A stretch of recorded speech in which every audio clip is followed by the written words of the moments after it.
The Resistance is a deduction party game from designer Don Eskridge and publisher Indie Boards and Cards. In The Resistance, players are members of a secret organization trying to bring down a corrupt government while dealing with the spies in their midst.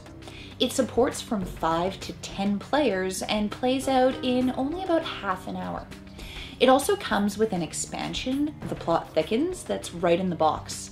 Now, this gives you further tactical options for figuring out the identities of everybody in your group. Each player starts The Resistance with 2 voting tokens, Approve and Reject, and 1 character card, which they keep secret. That character card will tell them whether they're an honest member of the Resistance or a spy. Once all of those cards have been given out, all of the players close their eyes. Then the spies open their eyes so they can see who else is a spy at the table. Now, the game plays out in several rounds, each of which has a team building phase and a mission phase. The Resistance wins if 3 missions are completed successfully, while the spies win if 3 missions fail, or if 5 consecutive suggested teams are rejected in the same round of voting. Now, mission successes and failures are tracked on the central board, as is the round it is and how many votes have happened that turn.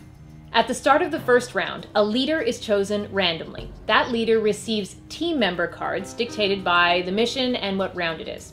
The leader decides who at the table they will give those team member cards to. Next, the players vote to either approve or reject this suggested team by choosing one of their vote tokens and placing it face down in the middle of the table. The leader is going to shuffle these and then reveal them, and if a majority are approve votes, then the team is approved. If the team is rejected, then the role of leader passes to the player to the leader's left, and they have to propose a new team. Once a team has been approved, it's time for the mission. So each team member gets 2 mission cards, Mission Success and Mission Fail.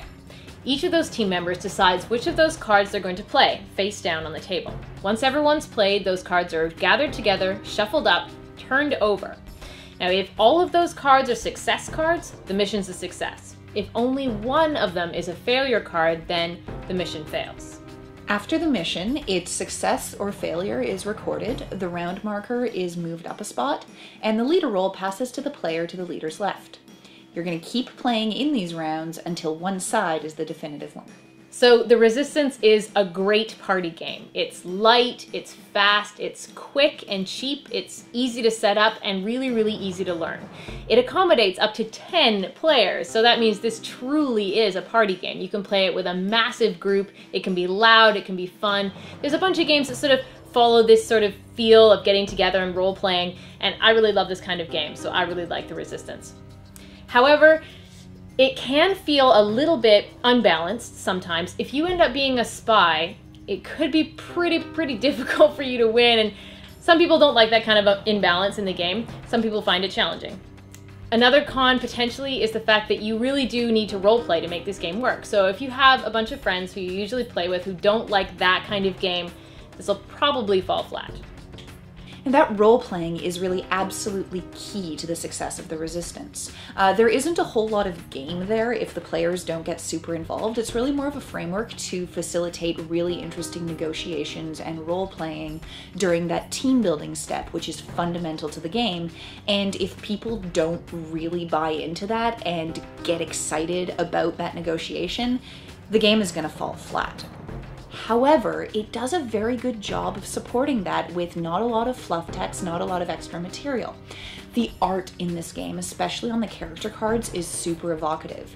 You pick up a character, you know right away not only if they're a spy or a member of the Resistance, but also you start getting a sense for what they're like, and you can really kind of embody that character as you jump in. So the game does a really great job of encouraging role-playing and creativity, and it's just a fantastic way of really letting people cut loose in a fun party environment.